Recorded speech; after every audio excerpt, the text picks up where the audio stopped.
D'où on est dans notre série sur les 4 éléments, l'eau, la terre, l'air, le feu. Les éléments de base qui essentiellement composent la réalité telle qu'on peut la capter. À Sunday Party, on croit que Dieu nous a placés dans un monde physique avec un corps capable de voir, d'entendre, de toucher, de goûter, de sentir toute la puissance et l'amour de notre Créateur. Fait que ton corps, man, c'est un véhicule pour percevoir un Dieu qui veut entrer en relation avec toi. Aujourd'hui, on se ventile les méninges en parlant de l'air.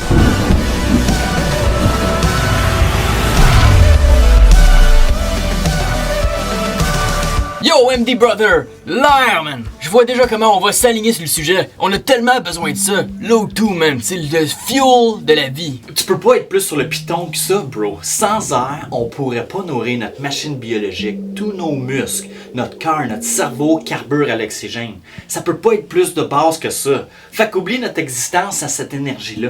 Yo, genre, de la même manière qu'on peut oublier notre existence sans créateur. Sans oxygène, y a pas de vie. Le parallèle, il est clair, man. On est complètement dépendant de Dieu à chaque seconde, à chaque respiration. Exactement. Mais tu vas voir, c'est pas mal impressionnant comment le récit biblique explique physiquement, matérialistiquement cette dépendance à Dieu.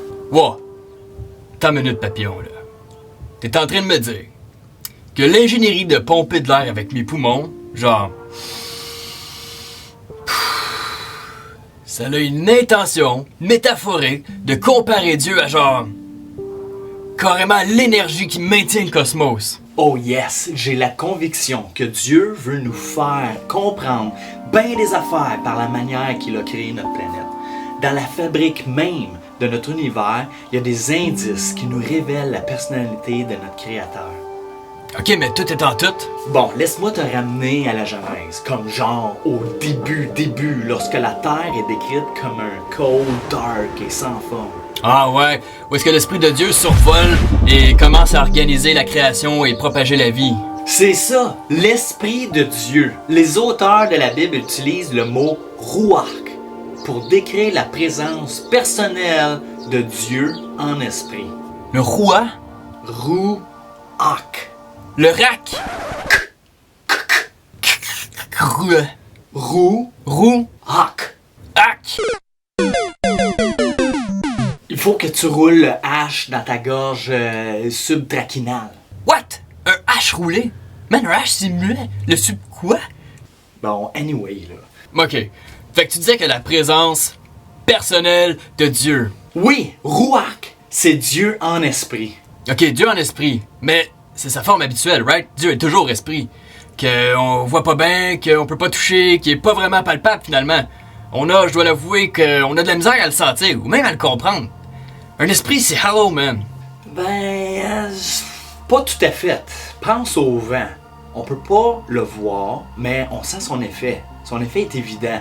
On voit les nuages bouger, on entend les feuilles dans les arbres, on sent sa direction sur notre peau.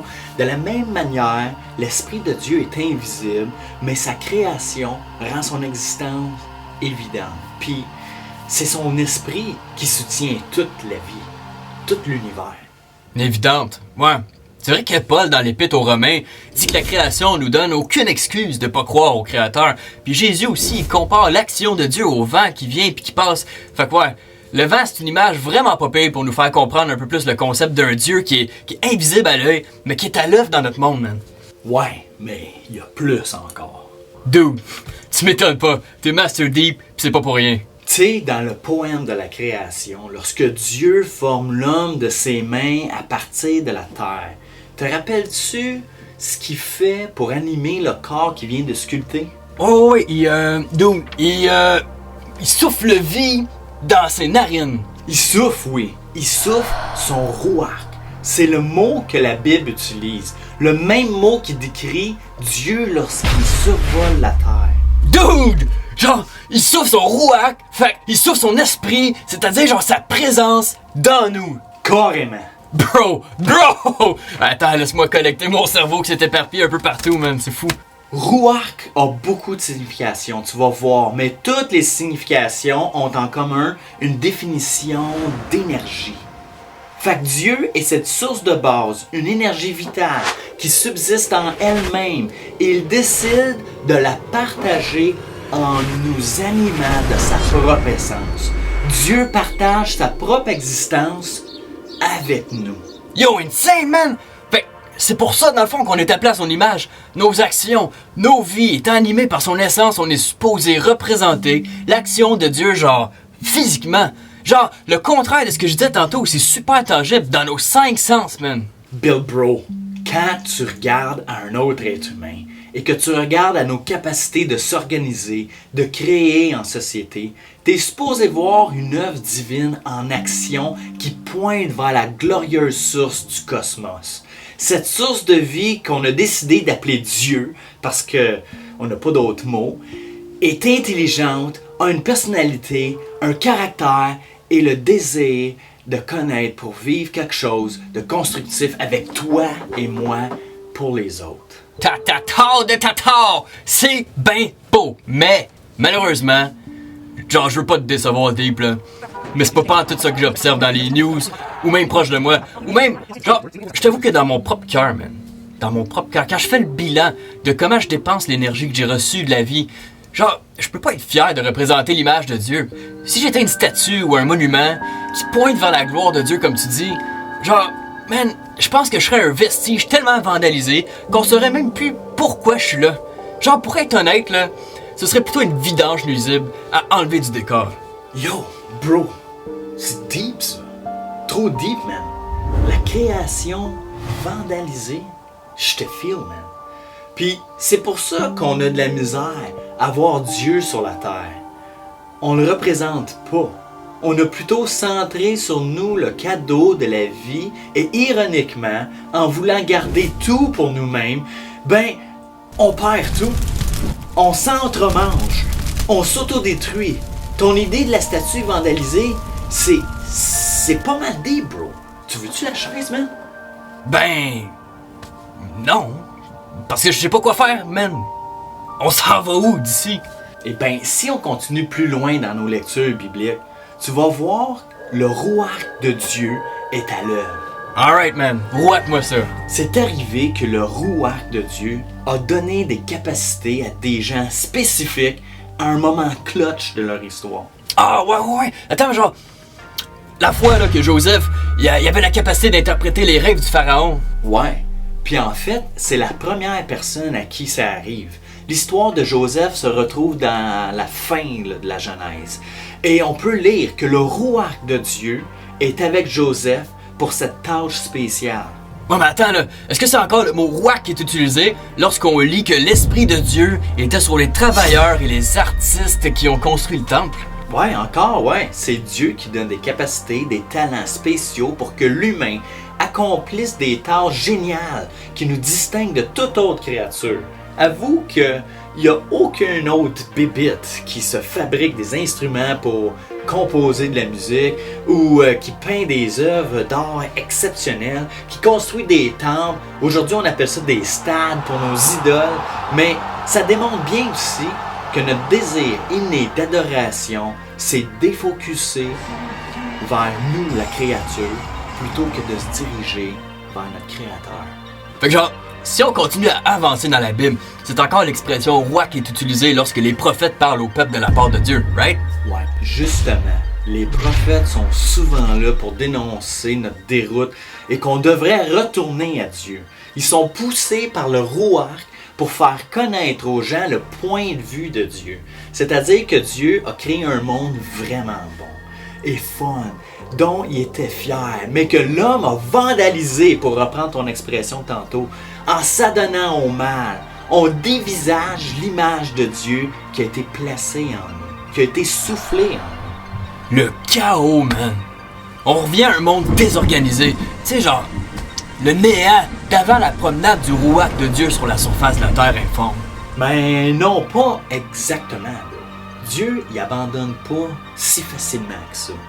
Il a utilisé les prophètes justement pour annoncer l'espoir d'un plan merveilleux qui va rétablir le cœur humain et éliminer son penchant au mal.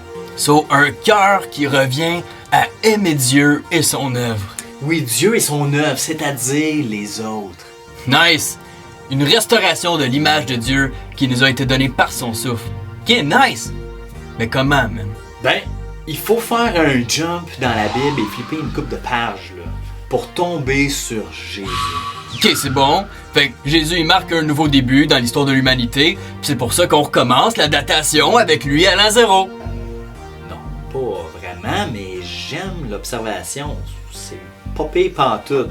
Parce qu'en fait, c'est vrai que Jésus a pour mission de renouveler la création. Il vient pour recommencer quelque chose. Ouais, hey, c'est vrai ça. Jésus, il rencontre des pauvres, des malades, des estropiés, puis il est guéri de même, man. Même des morts qui ressuscitent des morts, Jésus leur donne une nouvelle chance puis un nouveau départ, man. Jésus y est venu au beau milieu du drame de l'humanité et remet de l'ordre dans le chaos. Jésus vient recréer son royaume tel que Dieu l'avait imaginé dès le début des temps. Jésus crée la vie et remet l'espoir là où il n'y en avait plus. Sauf que les chefs religieux de l'époque, man, ils ont fini ça là, bam, en crucifiant. Ben non! Tu vois, la mort de Jésus est le début ultime du reboot de la création. Le rouarque de Dieu demeure à l'œuvre et ressuscite Jésus avec un corps incorruptible, une vie éternelle énergisée par la présence de Dieu. Shucks! Puis nous autres, on peut participer à ça? Absolument. Quand les disciples ont vu Jésus ressusciter pour la première fois, il y a une passe qui paraît bizarre pour le lecteur pas averti. Jésus souffle sur eux. Et c'est à ce moment-là que les disciples reçoivent le Saint-Esprit. Tu comprends? Il souffle sur eux. Dude, il souffle sur eux autres. Il souffle sur eux, là. Ouais. Yo, je la catch, man! Pareil comme Dieu souffle sa vie dans Adam pour l'animer, Jésus il souffle sa vie sur ses disciples. Fait que genre, le Jésus ressuscité, c'est le début d'une nouvelle jeunesse, puis il veut que ses amis en fassent partie, man. T'as tout compris, le Saint-Esprit a énergisé les disciples pour qu'ils puissent parler de la bonne nouvelle d'un Dieu qui nous aime et veut nous influencer à vivre selon ses principes. Mais cet esprit créateur de vie n'a pas fini avec notre monde. Le Saint-Esprit continue son œuvre jusqu'à nous. Le rouarque de Dieu est toujours actif et il cherche à renouveler les gens encore aujourd'hui, parfois même dans les endroits les plus obscurs de notre monde.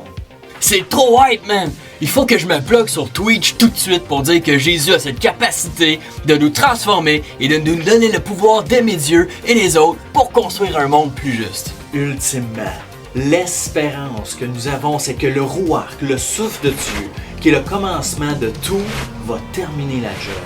L'Esprit de Dieu, c'est l'alpha et l'oméga, le début et la fin.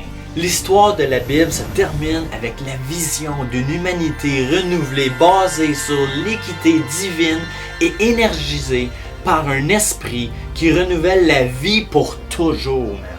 Wow! Le rouarque odeur de Dieu, man! The Spirit in the air, baby! La Bible est vraiment pleine de sens quand on porte attention à tous ces petits détails.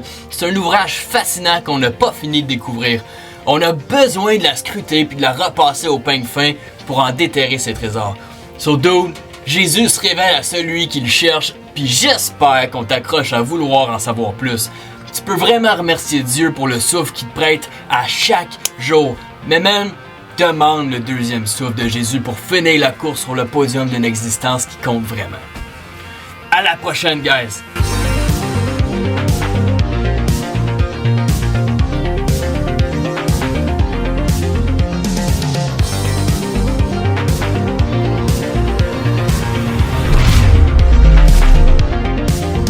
Guys, sérieux, si tu découvres Jésus pour la première fois ou même si t'es un vieux de la vieille, de la foi chrétienne, man, écris-nous dans les commentaires en bas ou encore à zone@sundayparty.ca.